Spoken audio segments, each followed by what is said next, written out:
और उसमें भी एक्यूट कोरोनरी सिंड्रोम जो अचानक हृदय की खून की नली की बीमारी होती है, और उसमें भी जो मेजर हार्ट अटैक जिसको ST एलिवेशन MI कहते हैं, इन तीनों बीमारियों के बारे में लोगों का अवेयरनेस बढ़ा कहते हैं है। कोरोना के बाद जो सामाजिक भ्रांतियां लोगों में आई है, अब सच्चाई क्या है मुझे नहीं मालूम।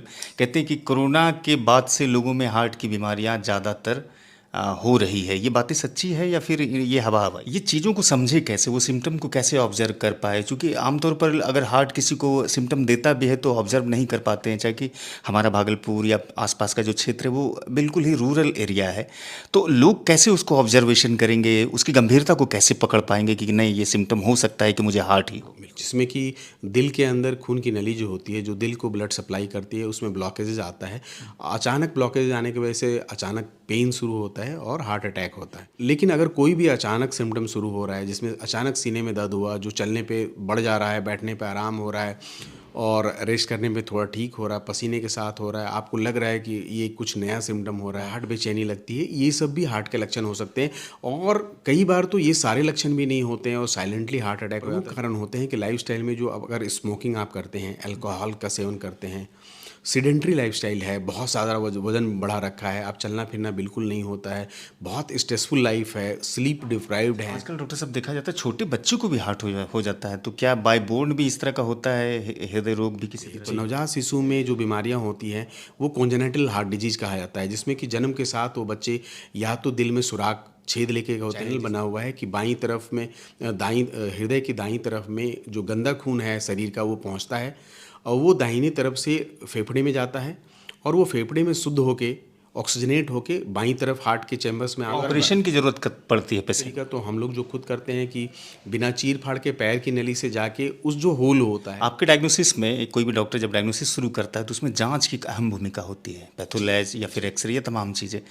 तो खासतौर से हृदय बीमारी में जो आप लोग जांच करवाते हैं तो उसका क्या क्या स्टेज होता है? क्या ब्लड सैंपल सिर्फ लेते हैं या फिर अल्ट्रासाउंड करवाते हैं, क्या क्या करवाते से जितना बढ़िया बात करेंगे, जितनी लंबी हिस्ट्री और जितना डिटेल्ड हिस्ट्री लेंगे, उतना ज़्यादा चांसेज है कि आप उसकी बीमारी को पकड़ पाएंगे। अगर माइनर अटैक है तो पेशेंट के लक्षण और ECG के रिपोर्ट के आधार पर आप निर्णय लेते हैं कि ये कितना बड़ा अटैक है। एकोकार्डियोग्राफी एक जांच होती है जो बहुत ही बिना चीर फाड़ का जांच है, बहुत महंगा जांच भी नहीं है, लेकिन उसमें आप अगर ठीक से किया जाए तो बहुत सारा इन्फॉर्मेशन आ जाता है उसके हार्ट के वाल्व के बारे में, हार्ट के पंपिंग कैपेसिटी के बारे में, हार्ट की झिल्ली के बारे में, उसके खून की नली के अरेंजमेंट के बारे में, हृदय में अगर कोई छेद है तो उसके बारे में बहुत सारी जानकारी उससे आती है। डॉक्टर साहब, चूँकि आप एक निजी अस्पताल चलाते हैं, नाम है मेडीफोर्ट वेलनेस हॉस्पिटल, भागलपुर में अच्छा रिस्पेक्टेबल अस्पताल है।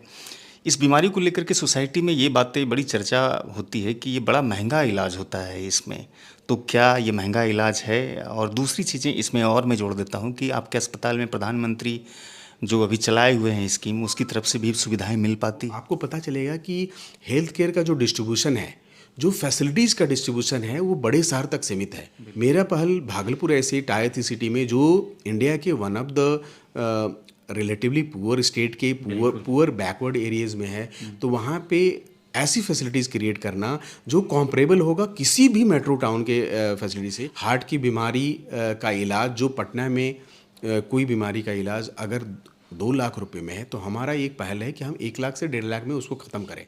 इसी बैरियर को ब्रेक करना ज़रूरी है। सरकार ने भी पहल किया हुआ है, हम सरकार के साथ अपनी पहल पे हैं कि हम भी समाज को कुछ कंट्रीब्यूट करें। और कुछ हफ्तों में हमारे पास neurosurgery, general surgery, uro surgery, क्योंकि बहुत सारे ऐसे डॉक्टर हैं जो एक्चुअली समाज को कंट्रीब्यूट करना चाह रहे हैं। क्योंकि आप तो आसपास के क्षेत्रों में बड़े मशहूर हैं हार्ट को लेकर के, हार्ट के डॉक्टर के रूप में, तो ये अस्पताल जो मेडीफोर्ट आपने खोला है तो कौन कौन सी बीमारियों का इलाज यहाँ करते हैं? ये डॉक्टरी का पैसा आप कहते हैं कि थोड़ा सेवा से हट करके वो बिजनेस की तरफ झुक रहा है। आप अच्छे व्यवहारिक डॉक्टर के रूप में जाने जाते हैं। वाकई जो सही माने में गरीब हैं, जिनके पास पैसा नहीं है और वो इस तरह की बीमारियों से ग्रसित हो जाते हैं, तो डॉक्टर वीरेंद्र कुमार कितने उदार हैं वैसे लोगों के लिए? भारत के लोगों के लिए खासतौर से क्या मैसेज होगा? चूँकि आप मेडिकल हिस्ट्री को जानते हैं, अभी तक का एक लंबा एक्सपीरियंस भी आपके पास है, हार्ट को लेकर के क्या कहेंगे? ये और बढ़ेगा, इस पर अंकुश कैसे लगेगा, संक्षिप्त में? हमारा कंट्री एक यंग कंट्री है, वैसे कंट्री को हृदय रोग की से बचाना जरूरी है। यंग इंडिया से हमारा ये रिक्वेस्ट यही है, हमारे भारत के लोगों से रिक्वेस्ट यही है कि यंग लोग स्पेसिकली अपने लाइफस्टाइल को, खान पान को बिल्कुल चेंज करें। हमारे साथ मोबाइल के फ्रेम में डॉक्टर वीरेंद्र कुमार हैं, कार्डियोलॉजिस्ट हैं और भागलपुर में इनका प्रैक्टिस है। भागलपुर में अच्छे कार्डियोलॉजिस्ट में गिनती होती है, डीएम हैं। हम बातचीत करेंगे चूँकि हार्ट की जो मौतें हैं पिछले कई वर्षों से लगातार देखा जा रहा है कि हार्ट से मरने वाले लोगों की संख्या में काफ़ी वृद्धि हो रही है डॉक्टर साहब। तो अभी चूँकि ठंड का मौसम भी है, कहते हैं कि इस दिनों में ज़्यादा हार्ट अटैक भी होता है। तो पहले ये बताइए कि लोग अवेयर कितना है सोसाइटी में, चूँकि डायबिटीज़ को लेकर के, दूसरी अन्य बीमारियों को लेकर के अवेयरनेस तो है लोगों में, लेकिन मुझे लगता है जहाँ तक कि हार्ट को लेकर के अभी भी थोड़ी सी हमारी सोसाइटी में अवेयरनेस का अभाव है। जी बिल्कुल, अवेयरनेस का अभाव है, बट हम ये कह सकते हैं कि पहले की तुलना में अगर देखें तो समाज ज़्यादा अवेयर होता जा रहा है। उसमें जो आपका इलेक्ट्रॉनिक मीडिया है उसका बहुत योगदान है। टीवी पे, डिफरेंट डिफरेंट सोशल प्लेटफॉर्म पे अभी पोस्ट कोविड, स्पेशली जब कोविड एक ऐसा टाइम था जब लोग हेल्थ के बारे में अवेयर हुए, रिलेशनशिप के बारे में अवेयर हुए, हेल्थ हाइजीन के बारे में अवेयर हुए, प्रिवेंटिव स्टेप्स के बारे में अवेयर हुए, तो हम लोगों ने उसके बारे में सोचना शुरू किया। और उसके बाद कोविड के बाद जो लगातार हृदय की बीमारी की वजह से मौतें होने लगी, तो लोग उसके बारे में, उसकी चर्चा बहुत मीडिया में हुई कि यंग लोगों की डेथ हो रही है on stage, of stage, gym के अंदर, प्लेग्राउंड्स के अंदर। तो अवेयरनेस बढ़ी है, एक फियर फैक्टर की वजह से अवेयरनेस बढ़ी हो, बट अवेयरनेस बढ़ी है, बट जितना होना चाहिए बीमारी के बारे में अवेयरनेस, जो हमारे यहाँ क्रॉनिक नॉन कम्युनिकेबल डिजीज़ेज जो होती है, इंडिया उसका एक यू कैन से कि एक कैपिटल होता जा रहा है। डायबिटीज़ के ऑलरेडी हम लोग डायबिटिक कैपिटल हैं, दुनिया में सबसे ज़्यादा डायबिटीज़ के बीमारी रोगी हैं हमारे पास। और हमें पता है कि डायबिटीज़ बहुत ही क्लोजली लिंक्ड होता है हार्ट की बीमारी से, और ख़ास करके जो हृदय का जो अटैक होता है, हार्ट अटैक होता है, जो कोरोनरी आर्टरी डिजीज़ कहते हैं, उसमें भी एक्यूट कोरोनरी सिंड्रोम और हार्ट अटैक, हाँ CAD जो कोरोनरी आर्टरी डिजीज़ हैं, और उसमें भी एक्यूट कोरोनरी सिंड्रोम जो अचानक हृदय की खून की नली की बीमारी होती है, और उसमें भी जो मेजर हार्ट अटैक जिसको ST एलिवेशन MI कहते हैं, इन तीनों बीमारियों के बारे में लोगों का अवेयरनेस बढ़ा है। और अलग अलग क्षेत्र में लोग अवेयरनेस के कैंपेन चला रहे हैं, तो मुझे उम्मीद है कि वो और भी लोग उसके बारे में जान पाएंगे। अच्छा, आपने कोरोना डिजीज़ के विषय में बताया। कहते हैं कोरोना के बाद जो सामाजिक भ्रांतियां लोगों में आई है, अब सच्चाई क्या है मुझे नहीं मालूम, कहते हैं कि कोरोना के बाद से लोगों में हार्ट की बीमारियां ज़्यादातर हो रही है। ये बातें सच्ची है या फिर ये हवा हवाई है? दो पहलू हैं इसके। कोरोना जब कोविड का टाइम था, जो कोरोना का पैंडेमिक चल रहा था, जिस दौरान हम लोगों ने देखा कि कोविड की वजह से जो मौतें हो रही थी, खून की नली के अंदर थक्का जमने की वजह से ही हो रही थी। तो ये बात सही है कि कोविड के समय में बहुत सारी मौतें हुई हैं, हृदय की वजह से हुई है, हृदय की बीमारी की वजह से, और जिसमें प्रमुख कारण था coronary thrombosis and pulmonary thrombosis. क्योंकि पोस्ट कोविड जो भी पोस्टमार्टम में या फिर जो भी एविडेंसेस आए उसमें कोविड की वजह से, क्योंकि कोविड में आपने देखा भी होगा कि कोविड के इलाज के दौरान हम लोग ब्लड थिनर यूज़ कर रहे थे और स्टेरॉयड यूज़ कर रहे थे, और सेकेंडरी इन्फेक्शन को रोकने के लिए एंटीबायोटिक्स यूज़ कर रहे थे, और एक एंटीवायरल था रेमडेसिविर जिसको इस्तेमाल किया जा रहा था। तो बेशक कोविड की वजह से हमारे शरीर में क्लॉटिंग की टेंडेंसी बढ़ जाती है, कोरोना ऐसा इन्फेक्शन था। तो ये सच है कि उसकी वजह से थ्रोम्बोटिक एक्लूजन, मतलब कि क्लॉट बनने की टेंडेंसी बढ़ जाती है। तो कोविड के बाद हमारा शरीर, लंग्स और हार्ट का डैमेज तो हुआ ही है। अच्छा, एक सवाल आपसे करेंगे, चूँकि हार्ट की जो पेशेंट हैं वो बढ़ रहे हैं जैसा मैंने कहा है, ये चीज़ों को समझे कैसे, वो सिम्टम को कैसे ऑब्जर्व कर पाए? चूँकि आमतौर पर अगर हार्ट किसी को सिम्टम देता भी है तो ऑब्जर्व नहीं कर पाते हैं, चाहे कि हमारा भागलपुर या आसपास का जो क्षेत्र है वो बिल्कुल ही रूरल एरिया है।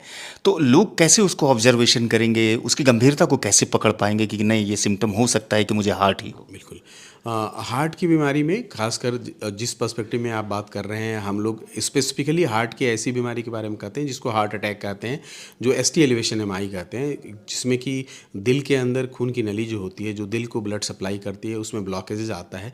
अचानक ब्लॉकेज आने की वजह से अचानक पेन शुरू होता है और हार्ट अटैक होता है। अब इसके लक्षण कई हो सकते हैं। जो टिपिकल लक्षण होते हैं, जो बिल्कुल क्लासिकल लक्षण होते हैं, वो सीने में दर्द होता है, चेस्ट पेन होता है। अचानक किसी के सीने में अगर बीचों बीच दर्द हो जाता है, या बाईं तरफ भी दर्द हो सकता है, दाईं तरफ भी दर्द हो सकता है, पसीना आने लगे, हाथ, वो दर्द हाथ में भी फैल सकता है, जबड़े में फैल सकता है, गले में फैल सकता है, पीठ में फैल सकता है, और कई बार वो गैस की तरह जो डिस्पेप्टिक सिम्टम होते हैं, हाँ, डिस्पेप्टिक सिम्टम जैसे होता है कि पेट में जलन हो जाना, या पेट फूला फूला लगना, भूख नहीं लगना, ऐसे भी सिम्टम आ सकता है।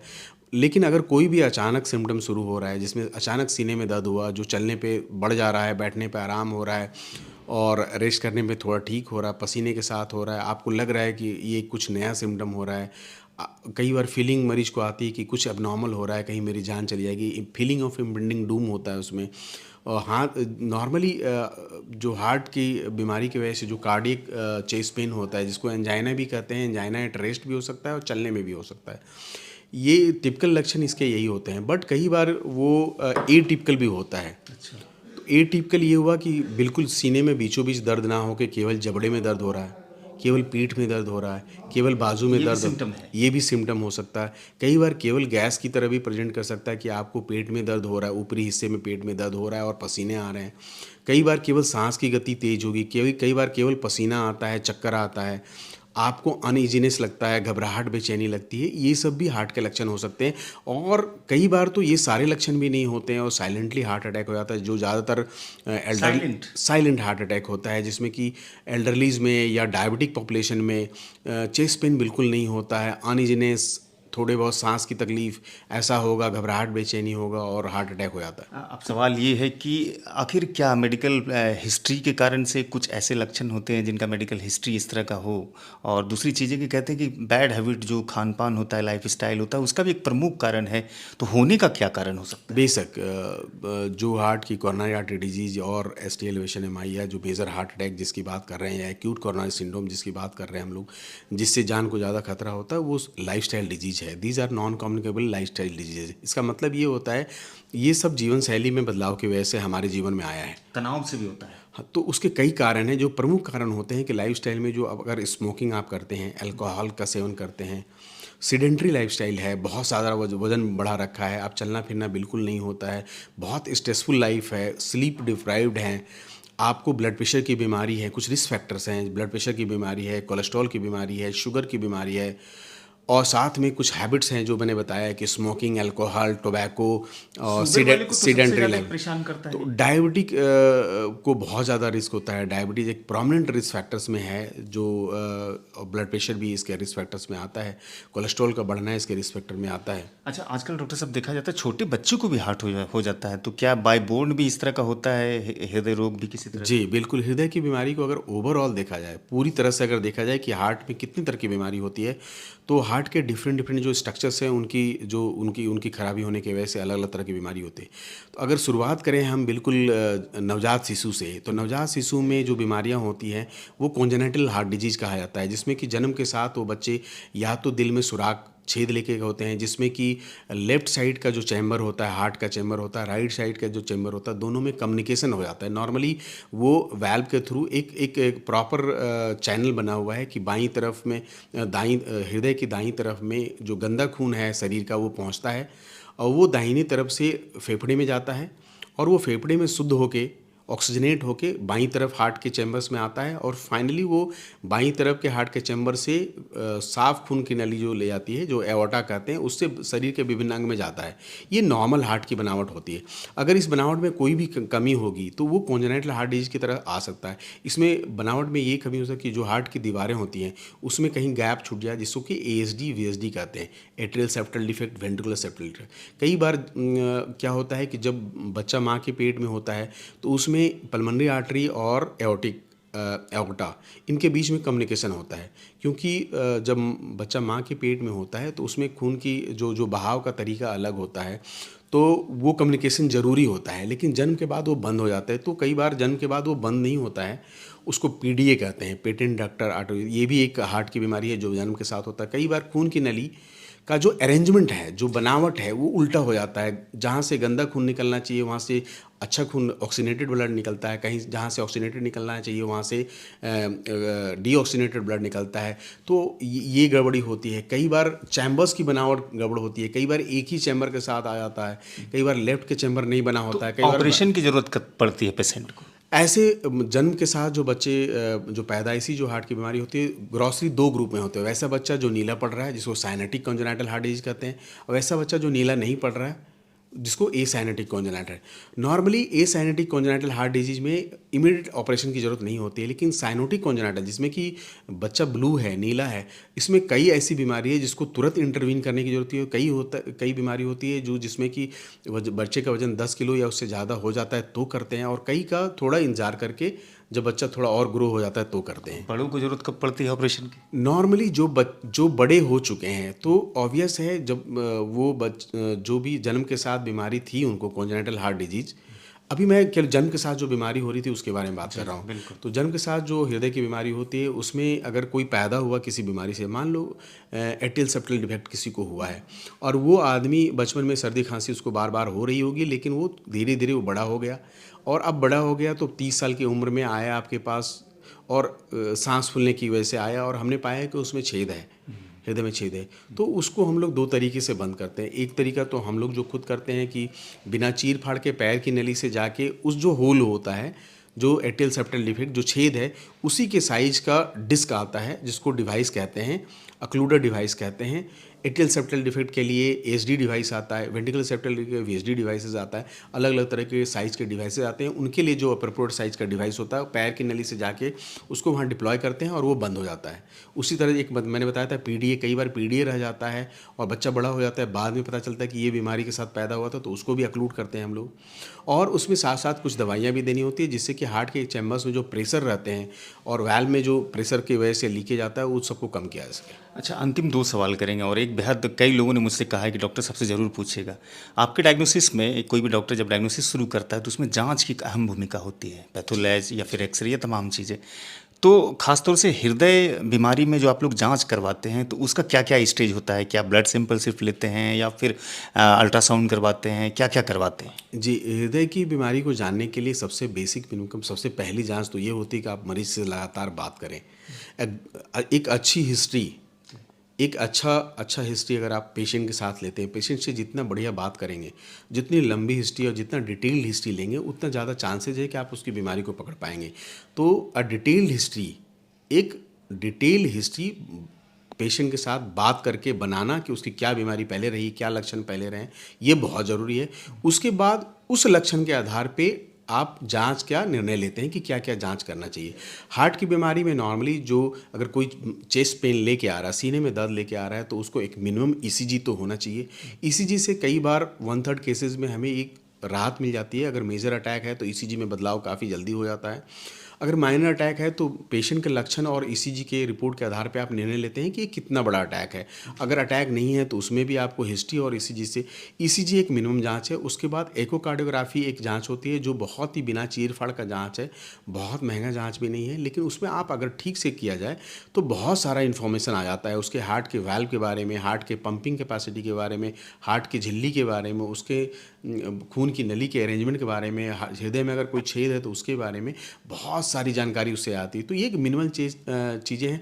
दूसरा, ब्लड के कुछ टेस्ट करने होते हैं जो हमें ये पता करना होता है कि अगर किसी व्यक्ति को हार्ट की बीमारी हुई तो उसके कोई रिस्क फैक्टर्स हैं कि नहीं। अगर मान लो कोई पहली बार चेस्ट पेन लेके आया है तो हमें ये पता करना ज़रूरी है कि चेस्ट पेन के क्या क्या कारण हो सकते हैं जिसने चेस्ट पेन कराया उसको।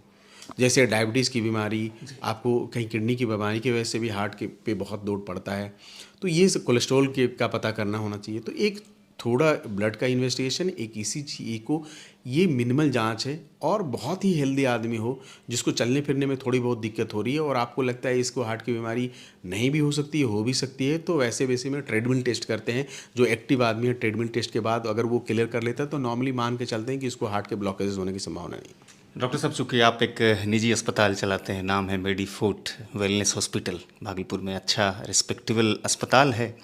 इस बीमारी को लेकर के सोसाइटी में ये बातें बड़ी चर्चा होती है कि ये बड़ा महंगा इलाज होता है इसमें, तो क्या ये महंगा इलाज है? और दूसरी चीज़ें इसमें और मैं जोड़ देता हूँ कि आपके अस्पताल में प्रधानमंत्री जो अभी चलाए हुए हैं स्कीम, उसकी तरफ से भी सुविधाएं मिल पाती है? जी, पहले तो चूँकि ये अस्पताल बिल्कुल नया है और यहाँ पे मेडीफोर्ट वेलनेस हॉस्पिटल खोलने का पर्पस यही है कि हम टायर 3 सिटी में, वैसे शहर में जहाँ पे कि हेल्थ केयर फैसिलिटीज़ बिल्कुल बॉटम में है या बिल्कुल बॉटम से बाहर निकलने की कोशिश कर रहा है। जो इंडिया के अगर मैप में देखें, मुंबई, दिल्ली, वेल्लोर और बेंगलोर, हैदराबाद, अहमदाबाद, कलकत्ता, इससे कंपेयर करेंगे तो आपको पता चलेगा कि हेल्थ केयर का जो डिस्ट्रीब्यूशन है, जो फैसिलिटीज़ का डिस्ट्रीब्यूशन है वो बड़े शहर तक सीमित है। बिल्कुल। अच्छे डॉक्टर्स और अच्छे अस्पताल केवल वहीं तक सीमित हैं। तो इसको ब्रेक करना ज़रूरी है। जो बड़े बड़े कॉर्पोरेट हाउसेज हैं इसको ब्रेक नहीं कर पा रहे हैं। या तो उनको अभी ज़रूरत नहीं है ब्रेक करने का, उनको उनके बिजनेस के हिसाब से वायबिलिटी नहीं लग रही होगी, या फिर उनको उनके इंटरेस्ट में नहीं है। अब देखना है कि अगर टायर 3 सिटीज़ में ये फैसिलिटीज़ लाएगा कौन।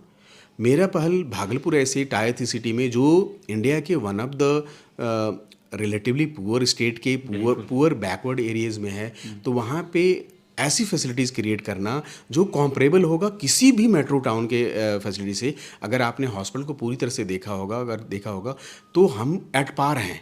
We are comparable to any of the goods structure in India, और ये फैसिलिटीज़ को अफोर्डेबल प्राइसेस में डिलीवर करना ही हमारा चैलेंज है।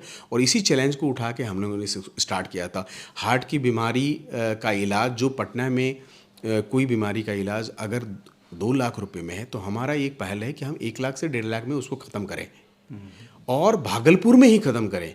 क्योंकि इलाज का जो खर्च है 2 तरह का होता है। एक इलाज का, जब आप भागलपुर से दिल्ली के लिए जाते हैं, तो भागलपुर से दिल्ली जब जाते हैं तो मरीज को ट्रांसपोर्ट करने का एक खर्च होता है, दिल्ली में रहने का एक खर्च होता है। जो लोग लेके जाते हैं उनके सारा रोजगार उतनी दिनों के लिए ठप हो जाता है। तो एक तो कॉस्ट ज़्यादा है वहाँ पे इलाज का, दूसरा ट्रांसपोर्टेशन में मौतें हो जाती हैं, ट्रांसपोर्टेशन का अपना खर्च है।